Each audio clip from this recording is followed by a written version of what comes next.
Alrighty, ladies and gentlemen. Yes, it is the video you have been waiting for. The talk, the breakdown of the pull value of the banners in version 3.3, Wuthering Waves' second anniversary. And while you might have been expecting a longer video, much like last year's, because of the fact that there were around 24 banners last year, well, that's not happening this year. We only have 6. Yes, these anniversary resonator convenes with like 10 different characters showing up across these halves, as well as the 10 weapon banners as well. That's not occurring this year, likely due to the massive number of complaints by the massively retarded part of the community that were saying it was predatory, right? That it was claiming rerunning 12 banners at once is very player friendly, all of that jazz, right? There were just a bunch of people bitching and moaning about it, and so Kuro simply just made the decision to not do that this year. Well, good luck pulling Gian. He last ran a year ago. Good luck pulling Camellia. She last ran at 2.2. Good luck with all of this shit, right? You ain't gonna have a chance to pull these characters. So we'll make do with what we have and talk about, well, everything that's actually gonna be here in this 3.3 update. So let's just go ahead and get right on into it. The first unit that's going to be coming up is naturally a unit that I feel like is a must pull for a lot of players. And that one is going to be Hiyuki. Yes, ladies and gentlemen. And the good news is that while we have already gotten a lot of gameplay reveals of this character, right, she's fucking wild. She has one of the most complex movesets in the game. We've also gotten pretty much confirmation about everything she's going to do on the battlefield. And the confirmation that we've received for what Hiyuki is going to be capable of is actually seen in, well, new enemies and echoes. Wishes of Quiet Snowfall is probably going to be Hiyuki's best in slot set. And the reason for that is very simple. Glacio damage and this 5-piece bonus over here, inflicting Glacio chafe, which is, it's kind of fucking obvious if the new Glacio set and the only new Glacio set involves Glacio chafe. Hiyuki is going to apply that debuff in combat. So that's something that's going to be there. And we also have gotten clues as to what her main damage type is and some of the bonuses she's going to be receiving. Inflicting Glacio chafe grants Glacio damage bonus and the Snowfall effect. Dealing resonance liberation damage removes Snowfall and increases crit rate. And this is the crazy thing over here. Snowfall has a secondary effect. Casting outro skill removes Snowfall and grants Glacio damage bonus to the incoming resonator. This is basically a 2-for-1 set. Kuro Games actually listened here and made farming for Hiyuki one of the most, like, cost-effective things that somebody can do. When Snowfall is removed, only one of the effects above can be triggered. This is basically what they're saying. It has a DPS mode where if you deal Resonance Liberation damage, you'll gain the crit rate increase effect. However, if you don't deal Resonance Liberation damage, the sub-DPS piece, you instead gain a Glacio damage bonus to the incoming resonator when you use your outro skill. Basically, you farm this one set and you get the DPS portion for Hiyuki, and then you get the sub-DPS buffer portion for her, well, the next Glacio chafe sub-DPS that releases. That is essentially what we're getting over here. So it's a 2-for-1. You farm for Hiyuki now, and then you save your leftover pieces for when Hiyuki's tailored sub-DPS that focuses on Glacio chafe, right, ends up releasing. It's just that simple. And so by farming for her, you're also pre-farming for her teammate. And that's kind of neat, isn't it? That's kind of badass, isn't it? And naturally, that's going to make the value of pulling a character like this inherently a good bit higher because you get to farm for 2 characters at once, and she's likely going to be extremely powerful. So that's what we're looking at over here, and that's going to be my take when it comes to this unit, when it comes to this character. You're likely going to want to pull them, and Kuro's making it very easy for you to do that, because once you get her, well, you're naturally going to want to pull her best in slot sub DPS, right? And by farming her 1 echo set, you'll gear her sub DPS 2. Some people are thinking that Hiyuki's gonna have like a sub DPS mode. I don't think that makes any fucking sense, and I think if you're suggesting that, it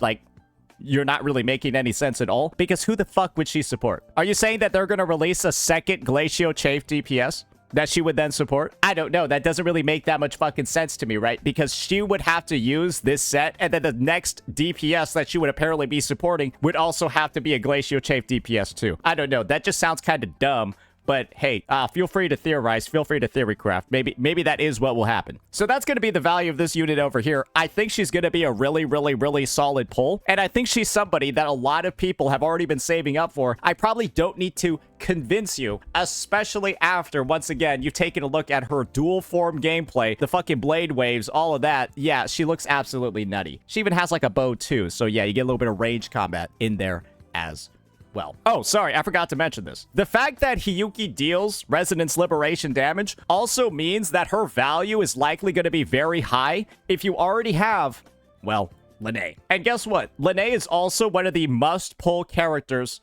in Wuthering Waves. And what does Lene mainly buff? 15% all damage amp, and then 25% liberation damage amp. So Lene might actually be a best in slot for Hiyuki because we just got the confirmation, well, that Hiyuki deals liberation damage. At least for now. Maybe the Glacial Chase sub DPS that comes out will be better for Hiyuki than Lene, but you're still likely going to be able to get a good amount of use out of her because we all know Lene has some of the most general buffs in the game. You got that 24% all damage increase over here, and then naturally, right, for her set, her best in slot set, Pact of Neon Light Leap, a fuck ton of attack, like 30% attack, and then of course on the Hivatia Echo, 10% all attribute damage. So you don't need to be spectral, you don't need to be any attribute in particular. She should be a solid pick, at least early on, knowing that Hiyuki deals liberation damage to be her sub DPS until that Glacial Chafe one ends up releasing. And well, guess what, guys? Who's on banner right now? And who's gonna be on banner for the next 12 fucking days? Lene. So you might want to prep with this, knowing that the top-up bonus, all of that is reset. You might want to prep with this one first before heading into Hiyuki. Or just maybe decide, hey, Hiyuki's going to be a little bit gimped for now, and I'll just pull the Glacial Chase sub DPS when she releases later. That could be entirely something that you do too. Just keep that in mind. All right, so that's what we're looking like when it comes to Hiyuki. And good thing we mentioned Lene, because the next character up on banner, ladies and gentlemen, is none other than Mornye. Yes, ladies and gentlemen, Mornye is up for her first rerun in the first half of 3.3. And what's kind of obvious from how her sort of like value and strength has progressed is very simple. You should pull Mornye if you plan on building any Toon teams. However, if you don't plan on engaging at all with the Toon Break mechanic, you don't want Amith, you don't want Lene, you don't want Luke, you should skip her. It's just that simple. However, if you already have Lene and you don't have Mornye, Mornye's kind of a must pull because Lene and Mornye work very well together.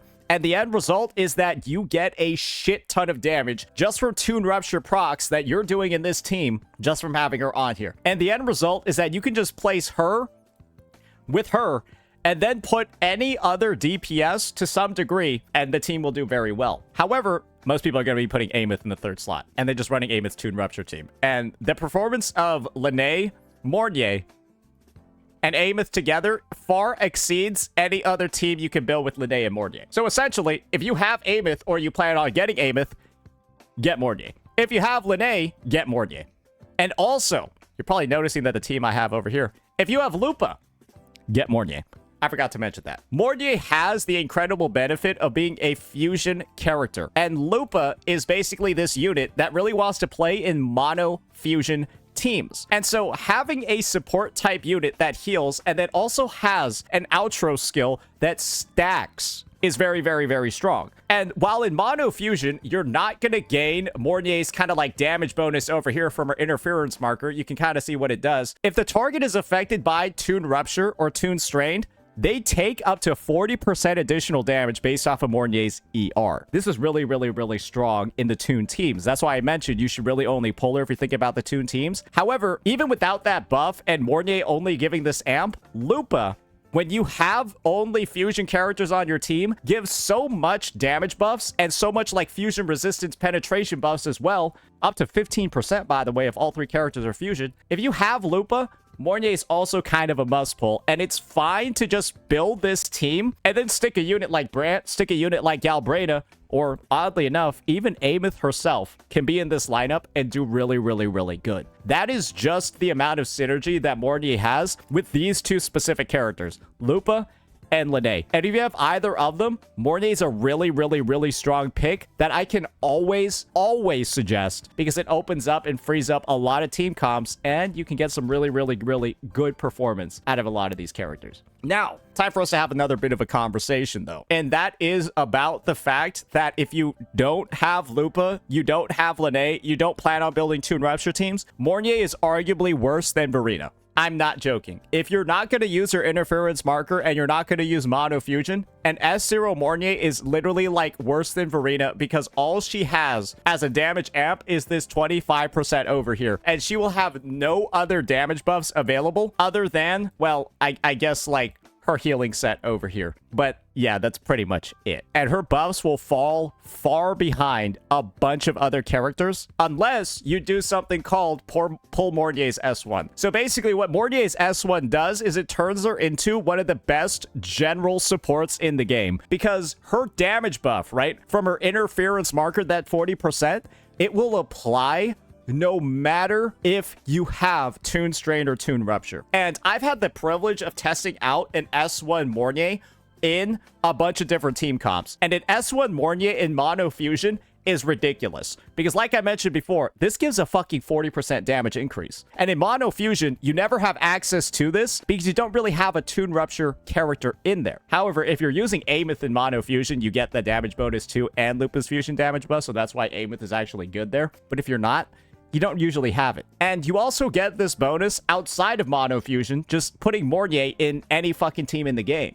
So her S1 basically allows you to use her as a general, like, support character, but chances are you'd rather use Shorekeeper in the teams that you would use S1 Mornye in. Because Shorekeeper's crit stats are typically, you'd rather get Shorekeeper's crit stats than Mornye's damage buff in most situations because it'll just make your teams more consistent. And so the end result is that I personally think S1 Mornye is a bit overrated if you already have Shorekeeper because you'd kind of, in most situations, rather have her crit buffs. The real shining pillar of Mornye's S1 is in Mono Fusion teams. And if you do get it and you slot in like Lupa, Mornye, S1, and then like Galbraina or Brett, you will fucking blow up so much stuff in the game. It's going to be fucking insane. So do think of it as more of a Mono Fusion oriented S1 because chances are, like, if you were going to play her outside Toon teams, you'd rather have Shorekeeper instead. That's just my personal take, and that's just kind of like the realization I think a lot of players have had. So that's going to be Mornye. Now let's move on and take a look at, well, the third character that's going to be in the first half, and that one is going to be Iuno. And this is kind of like my take regarding Iuno. I don't really think that she is a incredibly, absurdly high-value pull unless you already have a very wide roster. And the reason for that is very, very, very simple. Iuno is essentially the best-in-slot support for Augusta. But Augusta does not need Iuno at all. You could just use Augusta with a Mortefi on Static Mist and clear all the content in the game. DPM, you'll clear it. TOA, floor 4, Hazard Zone, you'll clear it. Whimpering Waste, you'll clear it. It's kind of just like Iuno takes Augusta to like an 11 out of 10 level, but you don't need 11 out of 10 to clear any of the content in the game. So even as an Augusta best in slot, she functionally doesn't add that much value to your account because Augusta was going to be able to clear everything anyways. Do you kind of see the argument that I'm making over here? However, Iuno is a great pick if you already have a bunch of other arrow units and you simply want to try out new, fun teams. Because guess what? She's also a healer on top of being a massive heavy attack damage amplifier with crazy good personal damage. And so the end result is that Iuno can be a main DPS who deals liberation damage. Iuno can be a healer in mono arrow teams with like Chikona Chuyan, Chikona Jian, but you kind of need all those other characters for her to have that purpose. And so the end result is that I can safely say she's really, really, really fun, but pull value-wise, you kind of have to have other units in the first place for her to actually do something on your account. Otherwise, you're just buffing your Augusta like crazy when Augusta already clears. So if that's the only reason why you're pulling her is for Augusta, that's not really that good of a reason. However, with her SIG, right, using her as a DPS, it's arguably really, really, really good but only in the TOA and only in DPM. Iuno is one of the worst AoE units I've ever fucking seen. And functionally, she has almost no use cases in Wuthering Waves as a DPS because you won't be able to fucking hit anything. However, in single target content like TOA, like End State Matrix, she's gonna be very good. And she's also very good in holograms as well. So if you're looking to pull her as a DPS, just do realize her use cases are unfortunately quite limited, and she's not as free-to-play friendly as other single target oriented characters like Luke. Like, Luke can literally just use homeless people in clear. Yuno kind of really wants a unit like Linnea on her team, and guess what? If you're running Linnea with Yuno, it's a very good team. Then you're not running Linnea with Amos. So it's kind of like, well, if you're looking for the better team, it's this one. And so it's kind of like, you can kind of see why I'm saying that her use cases do feel a little bit limited compared to others. However, as you like expand your team comps, right? Maybe Amith is now with Denia and Chisa and you're running the Fusion Burst team, right? Or your Amith is already in Mono Fusion, and so your Linnea is freed up, then maybe the use cases for Yuno expand a lot more. But remember what I said? You got to have a lot of characters in the first place. You got to be able to build a bunch of different teams for this value of Yuno as like a DPS, as a healer, as all of these different positions for it to come out. And if you don't have that wide roster, I don't really think she functionally adds that much to your fucking account. But if you do have a bunch of characters already, then she's one of the best pulls ever because she just lets you play so many different teams. She's very fun to play and stuff like that. But you got to have the roster in the first place for her to really be a big add to your account. So her pull value for new players, I don't really think it's very high. But for veterans that have a wide roster, very, very, very good. But at that point, you're pulling for fun anyways. And she is at the top of my fun tier list, but not really at the top of my value tier list because, well, you've heard all the reasons for why. Now that we covered all the characters, remember, there's not that many reruns. Let's talk about the 4-star units. They're all shit. Yep. Baizha, Alto, Yan Wu. You're not pulling on this half for the 4 stars. Not even a fucking little bit. Bro, they're all trash. They're all garbage. They're all shit. I don't even know what to fucking say. Alto's just... Do we even need to have a conversation about Alto? This guy's a fucking joke. I'm just praying that all of you guys have these units, right, at S6 already, so that when you pull a copy of them, you get like 5 corals. That's just what I'm hoping. But otherwise, like, getting sequence node copies, dupes, all of this for these dog shit characters, fucking absolute waste of a 4-star budget. However, we'll revisit the 4 stars later. They'll be a lot better at another point. All right, now let's get into the Phase 1 weapons. Hiyuki, Frostburn. So this is going to be the realization over here. This is likely going to be a liberation damage boosting weapon that might have some reliance on negative statuses, mainly Glacio Chafe. I'm not entirely sure how reusable this thing is going to be across the roster. It could just be like a generalized sort of weapon, right? That gives like stacks of bonuses, including resonance liberation damage. But one thing is very, very, very clear. Your alternative over here, naturally, right, is going to be using on Hiyuki EOG. And that's going to be a very, very, very strong sort of argument that anyone can have, right? Instead of using Hiyuki signature, you could just use EOG. And aesthetically, right, it fits Hiyuki. I would just suggest you try out your Hiyuki on this thing because this thing is like shaped like a katana, right? And it's also like icy. And like Hiyuki's the ice character, right? So like that's like kind of cool once you think about it. Amith is a liberation sword user. Oh wait, yeah, I forgot about that shit. Yeah, I actually forgot about that shit. So I'm not sure if Amith's sword is going to be usable on Hiyuki. Probably not. And I don't think Hiyuki's sword is going to be usable on Amith. They probably don't want that. They probably don't want that early on. So yeah, EOG, I would just suggest you try out your Hiyuki on this thing first because the drip is immaculate. It's even got like the frost effect too. That's pretty fucking neat. And naturally, EOG is one of the most general weapons in the game. So like I've always said, for when the standard option is very good, try out your Hiyuki if you're pulling her. Try it out on the standard option EOG first. Then, well, take a look later on and decide if you want to actually pull for this thing. Because some weapons, they're unnecessary. For example, Amith's weapon is one of the most low value pulls in the game because you'd rather have Amith's teammates over her weapon.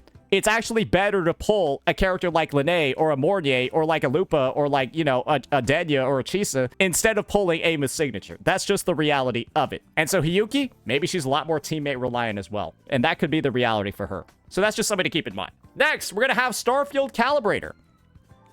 Mornye signature. Don't fucking pull this thing. Do not. Do not. Because what do you see over here on the banner for this thing? Discord. Yes, ladies and gentlemen, it is actually better to pull on either of these other weapon banners than to pull on this one. Because Starfield Calibrator is like a signature for a support-focused unit. And what we've seen for these support-focused units, using Shorekeeper as the main example, is that this thing is not really that good. Yes, it increases her defense and gives a shit ton of ER, but... and Concerto Energy, and a crit damage buff of 20%. That's just one substat, though. That's like a high crit damage roll. You're basically paying all of these pulls for one crit damage roll. And while some people might really value that, when a Discord has virtually the same effect where you can actually get more Concerto Energy generation and you still get the ER enough to reach all of Mornye's bonuses, it's kind of just better to get an R5 Discord instead, or, you know, even an R3 one instead compared to Mornye's Sig. It is one of the most unnecessary expenditures in the game, and to get it matching the Concerto generation of Discord, you actually literally need it to be like R5, which is even more expensive, right? Don't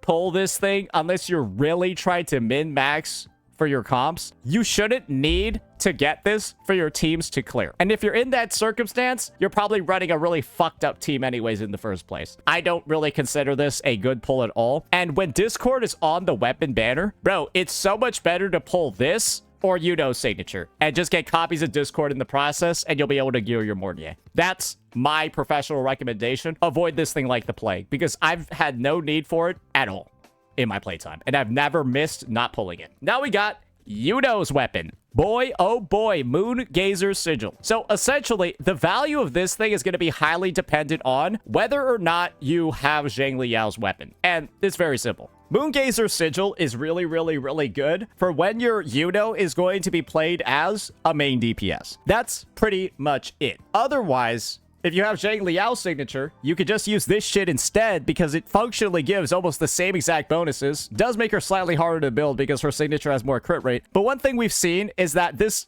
defense ignore is like, it feels like a fake stat, if I'm frankly being honest. You'll notice that Iuno gets very, very, very low liberation damage, only 20%, but then she gains this defense ignore effect, which is like, it seems good, but like functionally it performs almost identically to Zhang Liao's Sig. That's kind of the realization most people have had. And this is also another pill that many people need to swallow. You could just get Pulsation Bracer if your Iuno is playing like a healer or a sub DPS role. Just use the standard gauntlet if your Iuno's a sub DPS. You don't need her on her Sig unless she's meant to be a main DPS on your account. But if you're planning on using Iuno as a main DPS, you kind of already admitted, right? Remember the value discussion we had before? Her use cases are kind of limited, and there are better options in the main DPS slot for her best teams, like Amith with Lene. And if you're using her just to support Augusta or just to support Mono Arrow and stuff like that, you can just keep her on her regular signature. Or you can just keep, not on her signature, you can just keep her on Pulsation Bracer, and that will get the job done. So yeah, really only if you plan on using her as a main DPS, and if you're not, you don't need this thing. That's my professional take on it. So yeah, that's going to be the first half. Now let's talk about the first half 4 stars. They're all dog shit except for Discord. Yeah, I already mentioned why Discord's good. We basically already did that part of the video. Don't even think about like pulling for these. They're so shit, it's unbelievable. Only this thing. But it's very good that this thing is on here. Now, let's move on to the second half and talk about those units. So the first unit that's going to be available on the second half is, of course, going to be Denia. And one thing about Denia that we've seen already is that there are clues about her having some very, very, very interesting roles on the team. And the reason for that is very simple. We've seen over here that she clearly has like the double forms and stuff from her animation. And she also has some of the most crazy animations in the game, if we're frankly being honest. And we've also gotten some confirmation as well on the Sonata set names. Let me just show it over to you guys over here. Chromatic Foam. When the Resonator inflicts Fusion Burst on the enemies, they gain the following effects. Gain a 10% fusion damage bonus. And while this effect is active, casting an outro skill grants the incoming Resonator 25% fusion damage bonus. So if you know what chromatic foam is, it means colored bubbles. And what's kind of like the big effect over here with this unit? Yeah, she just throws a bunch of fucking colored bubbles at her enemies. So the main take basically is that Denia has a fusion burst form. That's essentially what is going on over here. However, we've also gotten another bit of a potential clue. We're likely going to see, like, once we get some of the gameplay from her in the actual update. There's a new set that got released as well. And this one focuses on inflicting Tune Rupture shifting or Tune Strain shifting on enemies, increases the Tune Break boost for Resonators in the team. Effects of the same name do not stack. And so a lot of people are looking at this and thinking maybe one of these characters is going to have a second form that focuses on Tune. And they apparently said in the live stream, they confirmed in the live stream that she has 2 modes. Yeah, let me go pull up that link over here. What do we got? Oh yeah. Oh yeah, she's got the 2 forms. Yeah, you can see it over here. Yeah, she has 2 forms. So she likely has the ability to support Tune to some degree as well. It was basically revealed. So this set is likely going to be for that alternative form that she has. And naturally, that's going to make her one of the most highly valuable units in the game. Because she's going to have the ability to support Fusion Burst. And then also have the ability to support Tune Strained as well. It was said during her preview, apparently. Yeah, in case you missed that. So let's just be real here. You get 2 characters for the price of 1. That's essentially it. You get the Amith support, and then you get, I think, the Luke Herson support as well. And you get 2 different sets to match. Oh, Genshin could never with those artifact loadouts, right? So at a baseline, like, what do you really want me to say over here? This character is a 2-for-1. She's going to be a best in slot for Amith in Fusion Burst form, and she's likely going to be a best in slot for Luke with Tune Strain. And every other potential Tune Strain DPS that ends up coming out in the future should likely be a best in slot for them as well. Kind of like how Linné used to have that role, but it looks like she's going to be an upgrade over Linné for the Tune Strain archetype, while Linné is going to be mostly focused on Tune Rupture. That's the realization, right? And so, what can I say other than she kind of feels like a must-pull as well if you plan on having those units. Because this is the thing, right? There's no reason at all for you to even think about pulling Denia if you don't have Amith and you don't plan on pulling her, and if you don't have Luke and you don't plan on pulling him. Maybe she'll just be good. Maybe she'll have her own wheelchair team as well, but I don't think it really works unless you're like Tune Rupture focused and you're like trying to wheelchair with Mornye. So maybe that's not going to be a thing either. But if you have Chisa, probably a good idea to pull Denia and then also pull Amith. And if you have Amith and Chisa, probably a really, really, really good idea to pull Denia too. But if you don't, I don't really think so. I'm not really sure if that's a great idea. That's probably something that's not really going to pan out for you. That's just my personal opinion. So her value seems to be highly contingent because she is mainly a sub DPS, right? On the main DPSs that you have on your account. And this is one of the big reasons for why the lack of banners in this version is a little bit rough, right? Because, well, I think a lot of people were expecting Luke and Amith to run again during this anniversary, and well, now they're not. So it's kind of just like, if you don't have them already, you could definitely pull Denia now, but most people are going to get absolutely no fucking value out of her unless the main DPS is also on the account. So do keep that in mind. I think she's a very valuable character, but once again, sub DPSs are contingent on the main DPSs that you have on your account. And so you got to have them first. Now moving on, we got Chisa, and this is going to be the situation. If you are planning on getting Hiyuki, and you're also having Amith and Denia, you probably want to get Chisa too. Chisa's also running again for like the 17th fucking time because she ran once in 2.8, reran in 3.1, and I guess now she's back for 3.3. They really want you to pull her at this point, but she was useless in 3.1 when she reran. I think she's now actually useful because Hiyuki does Glacio Chafe damage, right? We already saw that. It's kind of obvious. Chisa is the premier negative status support. It's just she's had no fucking teams. None at all, because the negative status teams that she had was just the Cardathea one. And so it's kind of like this. I don't recommend you get anywhere near this unit unless you plan on building out those Hiyuki teams, unless you plan out building out the Denia Amith teams. If you're not, I don't know what you're planning on doing with her. That's just my personal take. I don't know, because we've already seen what she's looked like for the past 5 months. When you don't build those teams, she's fucking useless. She's worse than Verena. Even with her signature, she's just straight up worse than Verena. That's the reality of it, ladies and gentlemen. And so, like I said before, if you're planning on getting Hiyuki, probably a good pick, because Hiyuki's got that Glacio Chafe damage, right? And Chisa buffs all negative statuses by increasing the stack limit. That's a fact.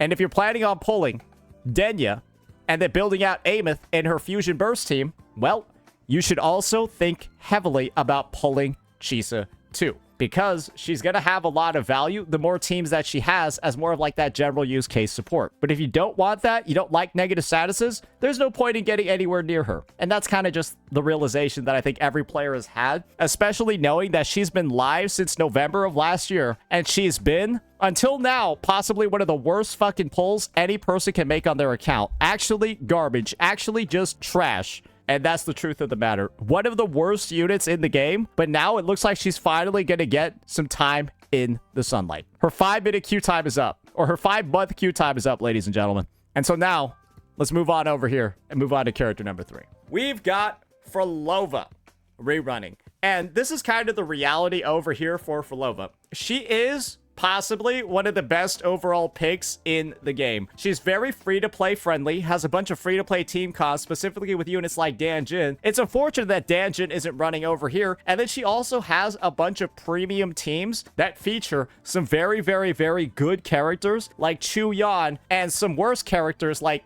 Cantarella. Think about it this way. Phrolova is essentially the Whimpering Waste assassin. If you pull her and then you pull a couple of the ingredients of her premium teams, you'll basically have one of the endgame modes on lock for pretty much the entire runtime of the game. She's incredibly good. She's also quite playable in End State Matrix and TOA, but isn't as strong as some more single target oriented units in those game modes. Like, I think people realize that. She's decent in the TOA, but not like as good as other team comps. But she's so good in Weewa, it's enough to pull her anyways. And the teammates that she utilizes, right, are units like Chu Yan that reran actually last patch. And if you basically don't want to worry about tune, you don't want to worry about like rupture, you don't want to worry about negative statuses, and you just want something consistent, and you have a unit like Chu Yan, well, look no further than her. She's, again, one of the highest value picks in the game. And while Danjin isn't on her banner, chances are if you've been playing the game, you have a lot of copies of Danjin. And well, guess what? You could just use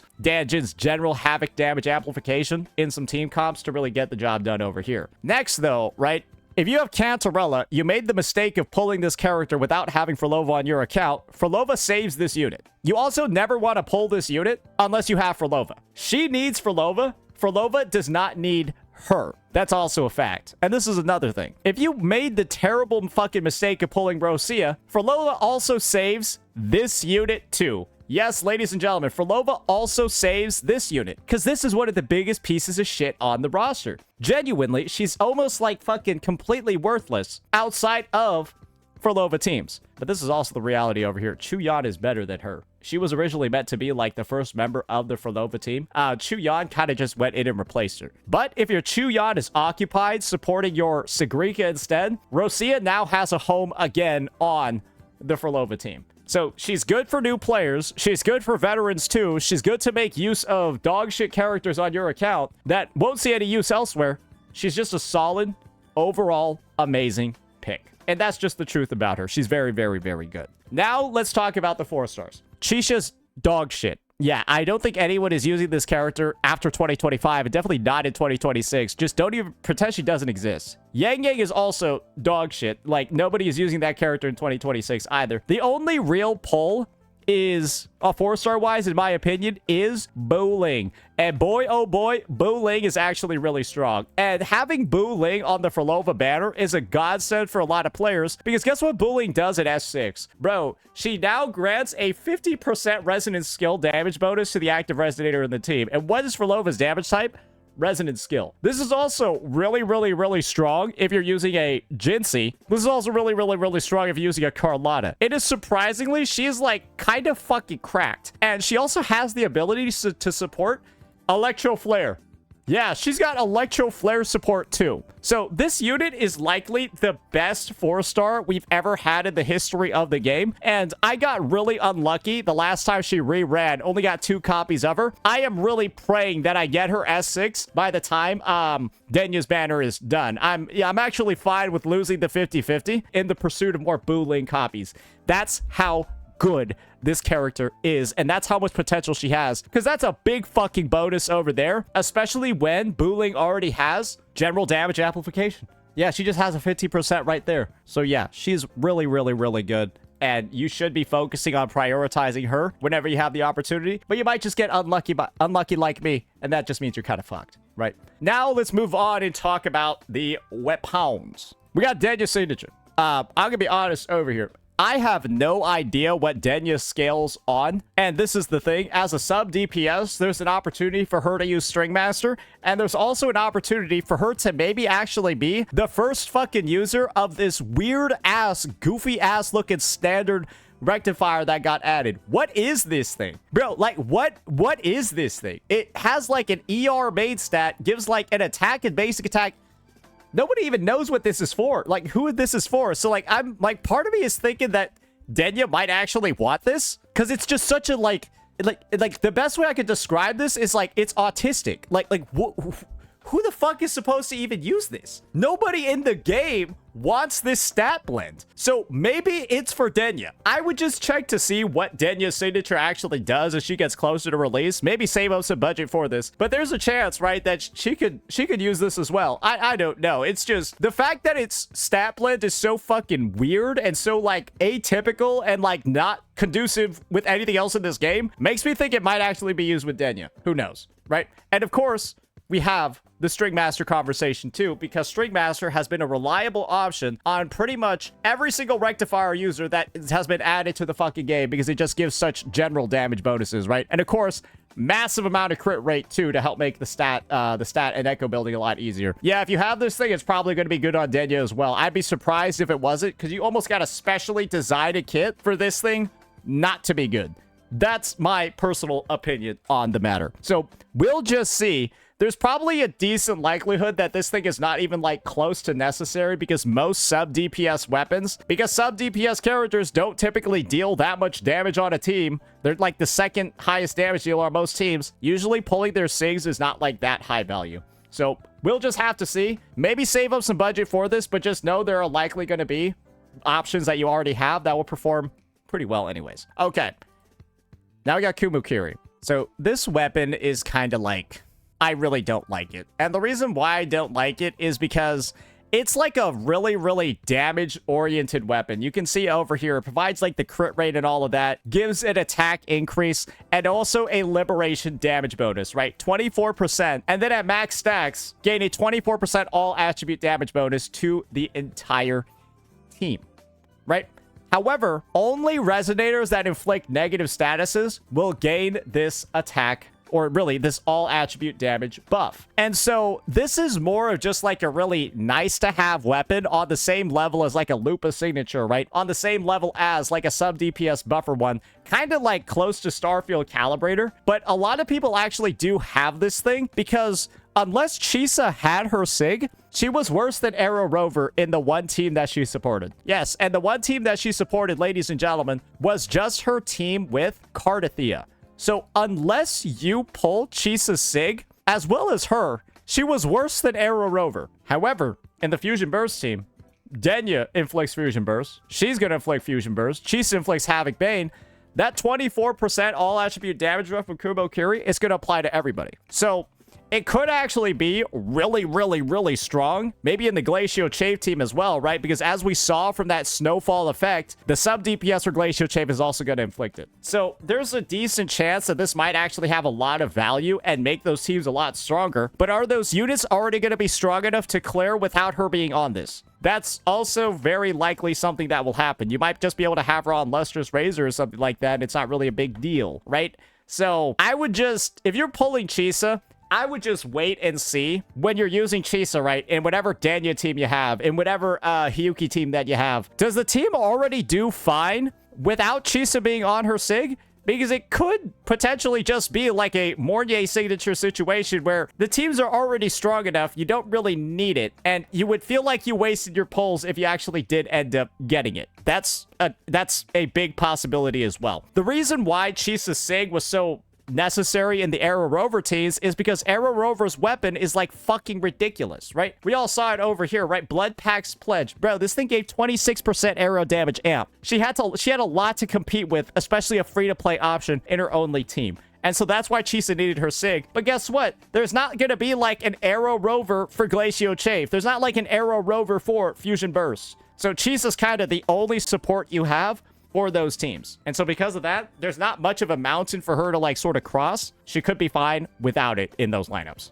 Now, we got our final weapon over here. And that one is going to be Levian Elegy. And this is what I'll say about Levian Elegy. It's a very, very good pull. It's a very, very strong weapon, probably because it has a very unique stat blend that's very hard to get elsewhere. Because it provides things like 32% resonant skill damage bonus, and 32% echo skill damage amplification, and 8% defense ignore. The 8% defense ignore is kind of like fake, but 32% echo skill amp is really, really, really nice because amplification is very, very hard to find. And one of the other things about this is that this is a rectifier with some of the highest overall stats in the game in terms of base attack. Combine that with the 12% attack buff and of course the 8% defense ignore, you can somewhat use this as a general use case weapon on other characters. However, I think as a general use case weapon, it does fall behind String Master, because if you're just using this on like a random sub DPS rectifier unit, well guess what? They're not really dealing that much damage in the fucking first place, and I think you would rather have the increased crit from String Master to have the echo building, all of that, go a lot more smoothly on those units. However, when it comes to Phrolova, this is without a doubt going to be her best overall damage, but this is another realization. If you already have String Master in the team, you kind of don't really need this, because Phrolova on String Master already still does very, very, very fine. But with no reruns, no anniversary banners, none of that, chances are you maybe don't even have a String Master, because the only time you could have pulled it was literally last year's anniversary. That was the last time you could have pulled this thing. So yeah, chances are maybe you just can't get it. And so yeah, maybe you just want to go for Levian Elegy instead, and you'll just be having a fine dandy old time with it. So yeah. That's going to be all the weapons. I highly recommend this one, especially if you have Phrolova. It can be a general use case one, but you probably shouldn't pick it up unless you're going to get Phrolova in the first place. But if you want to use it as an alternative for String Master, you definitely can, but it's not going to be as easy to build around because you don't get as much crit rate. So that's that weapon over there. Now, let's talk about the 4 stars. There are no 4 stars on this weapon banner. They're all fucking useless. Don't even think about the 4 stars when it comes to pulling over here. It's some of the most worthless garbage I've ever seen in the history of the fucking game. Yeah, we're not even gonna waste any time talking about how bad these weapons are. They're awful, terrible. You should never use them. Honestly, use them for EXP materials. Yeah, just use them for EXP materials.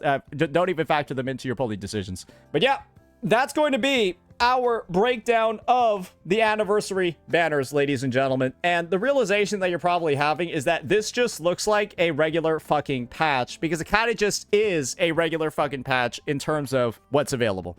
Very, very disappointing overall, especially when this is what we had last year. So many different banners across 2 phases, and of course, so many different weapons. But you reap what you sow.